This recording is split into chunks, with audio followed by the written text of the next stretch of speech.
Hi guys! So today it's a Saturday cleaning day. General cleaning. So tuwing Saturday guys, tinatanggal ko yung mga abubot ko tapos pinapunasan. So dalawang ginagamit ko dito.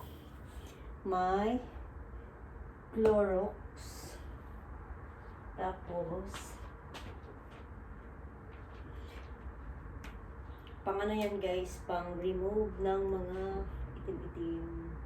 Ito mayroon din ako dito. Ito naman ginagamit ko sa table.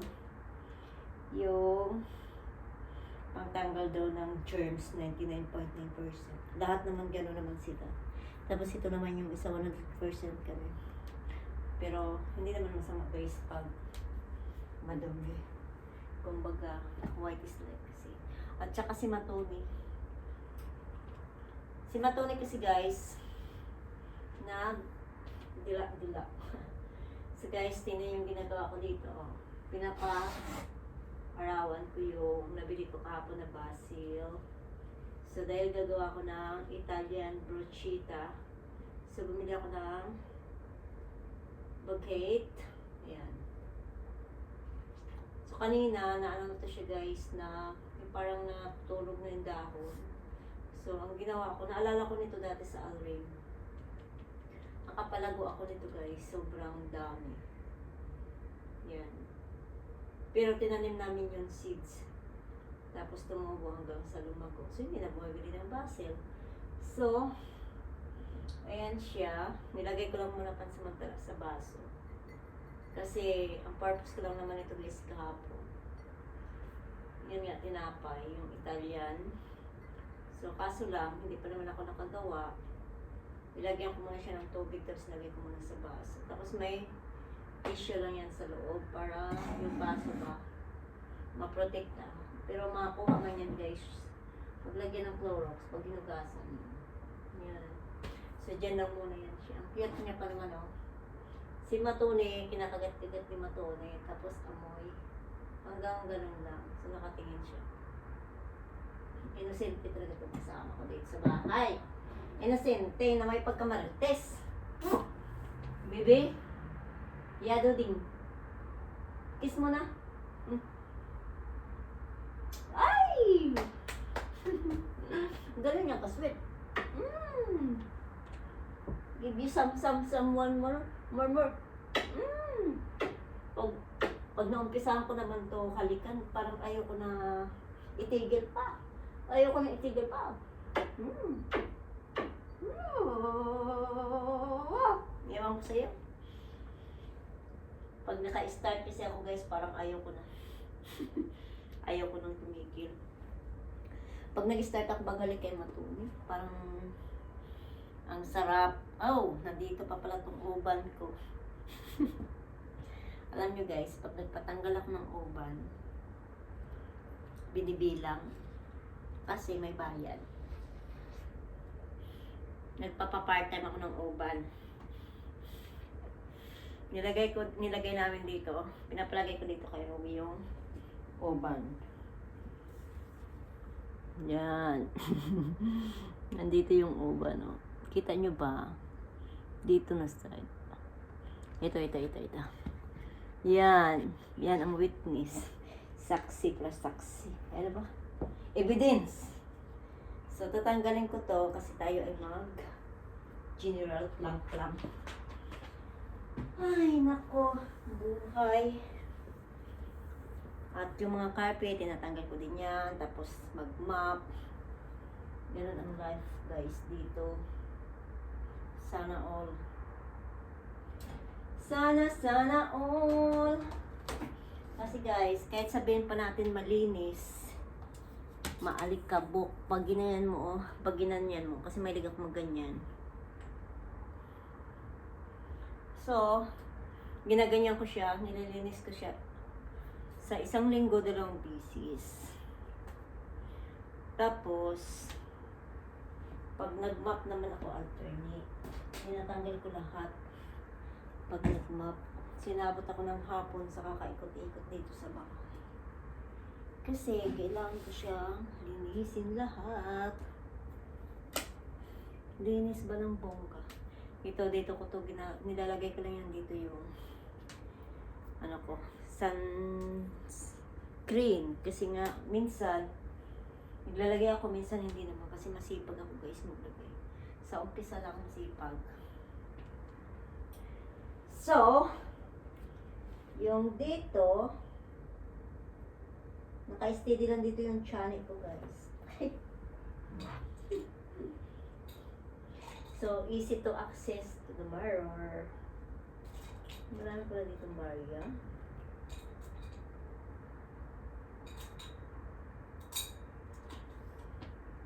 Sige, banat. Kahapon guys, may nakita akong ang ganda ng pang display accessories. Gusto ko sana bilhin. Nagpaalam ako sa isa. Ang problema naman, kasi ano siya, ratan. Baka i-scratch ni Matumi. Kasi akala niya yung kakulay ng scratch niya. Tsaka ratan kasi guys, baka i-scratch. Yung ano siya, yung parang banga na malaki na malalim. Tapos, nilagyan ko siya ng something accessory sa loob. Ano yan? Hindi ka makalabas sa bintana. Jesus. Kasi may mga ibon. Ang laman nito. Hindi ito tulog. Ay, matuni. Buhay matuni, oy. Work. Work. Yung bintana, matagal ko na ito pinapangarap na malinis. Pinapangarap. Kaso grabe, walang init pa kasi guys. Yung sa labas ba? Sino naman yung nag-message? Kakalimutan ko talaga bumili ng tissue paper. Yung pang kitsin. Kahapon naalala ko na yung sa labas.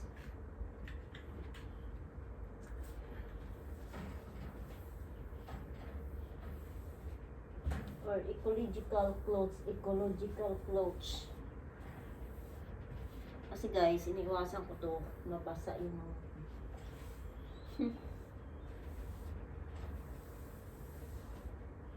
minsan, siguro pag nandito si Rowena, aartihan yan sa akin.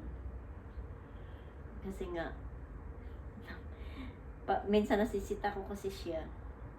Dahil, pag gumamit kasi ng ano, basa, ang daming talsik. Pag gumagamit ako ng halimbawa mga lamisa or mga something, wala kang patalsik-talsik.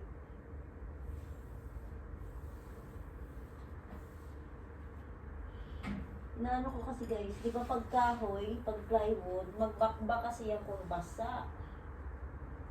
Kaya, kaagad-agad, inaano ko yan, iniwasan kong mapasa. Kasi nga, ang bakbak. Buti kung mayaman tayo na pagkasira, bili ka agad. Masinop ako guys sa paggamit. Yan lang yung maarte ako pagdating sa gamit. Kasi ayaw ko yung masira. Ingat ako pagdating sa gamit. Hindi ako yung palabili na pagsira, bili. Tapos mabilis masira. Abutin yan guys ng ilang taon. Asahan nyo na. Tapos matinok pa rin yan.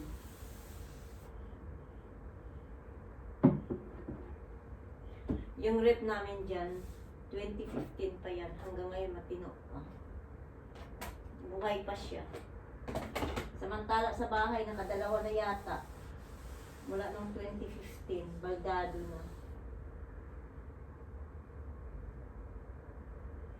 Kaya dapat kasi talaga linisin para hindi siya kalawangin. Maglinis pa ako ng rip kasi sa baba wala laman. Pero yung taas may laman. Tapos, mamaya ako mamimili ng gulay, pero hindi marami guys kasi madadamage ako lang mag-isa. And ayaw ko namang imbita. Kasi nga napapagod ako. Siyempre ako magluluto. So iniisip ko nagpapagod lang ako. Kaya ako na lang. Hindi na ako mag-imbita. Pag nag-imbita kasi ako guys, bongga ako magluto. Ayaw ko ng isa-dalawa na putahe lang. Gusto ko po ng lamisa. So ako'y napapagod. Kaya hindi nyo lang makita. Nandito ako naglilinis ilalim.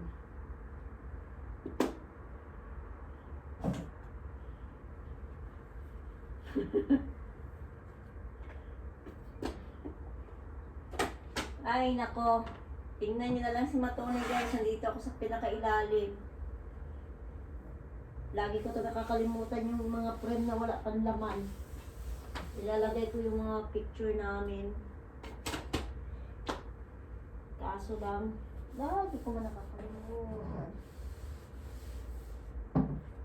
Alam niyo guys, kahit 2 beses ko yan punasan dito. Tapos araw-araw ako maglinis ng kuwan.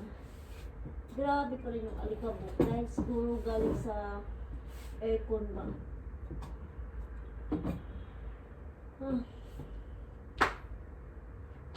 Gurang na talaga ako. Gurang na ako.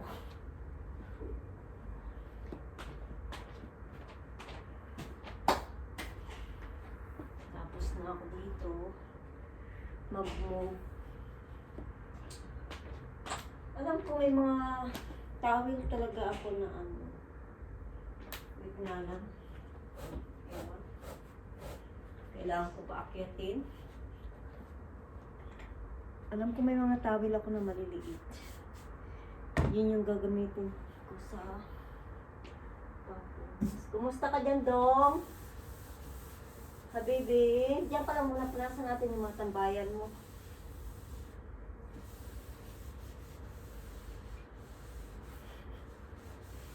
Sana all. Ano ba yan? Ba't sunod ng sunod yung liig mo? Nagpupunas lang ako dito. Uy, uy. Huwag mo akong karusin sa kalingkit ah. Ito, pinaplaluhan ko ito i-spot sa yung salamin. Wala namang nanalamin. Bihira lang ako nalamin.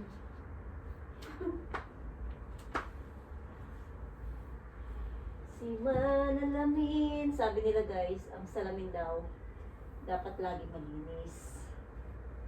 Kasi pangit daw yung salamin na hindi malinis. Sabi, wala lang. Alam mo naman yung ibang kabayan magaling mag hula-hula para panoorin. Hindi mo na ako naniniwala niyan, uy.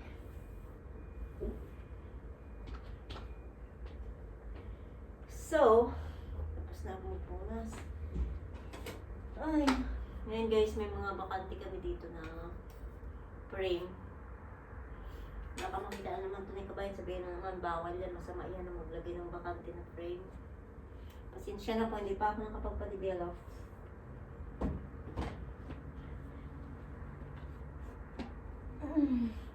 Panglagay ko yung mga pictures namin dyan, parang ano ba. Pero hindi naman baka. Kasi yung isa ayaw niya kasi guys na may pumapasok ng mga ibang tao. Tapos syempre, privacy. Masyadong private yung kasama ko dito. Dati, ayaw niya ng social media ako pag nagpo-post ng mga pictures, lalo na niya at ng pamilya niya. Ngayon wala na siyang pakialam, so allowed na ako. Hindi niya na pinakikialam na ng ginagawa ko. Dati bawal. Bawal kasi masyado siyang privado. Pero ngayon wala na. Pero syempre, hindi ko pa rin ginagawa. Kasi syempre, respeto ko pa rin. Ay, naku Lord. Thank you Lord. Tapos na ako sa ibang bagay. Move na naman sa ano. Stay, baby, stay. Ganyan ang ginagawa ko dito, guys. Hindi pa ako nakakain. Ito ang cute nito, guys. Magkano ba to sa IKEA?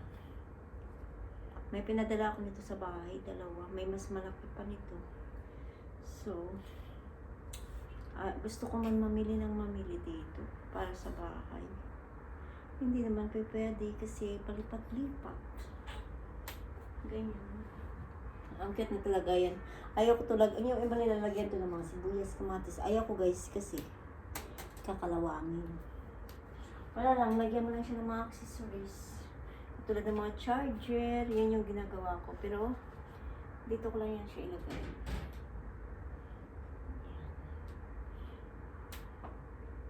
Gusto ko talaga bumili ng mga base. Ang problema lang kasi, guys, si Matuni. Si Matuni yung iniisip ko. Kasi tatalunan niya kasi yan. Si talon yan eh. Tingnan nyo yung mga baso namin.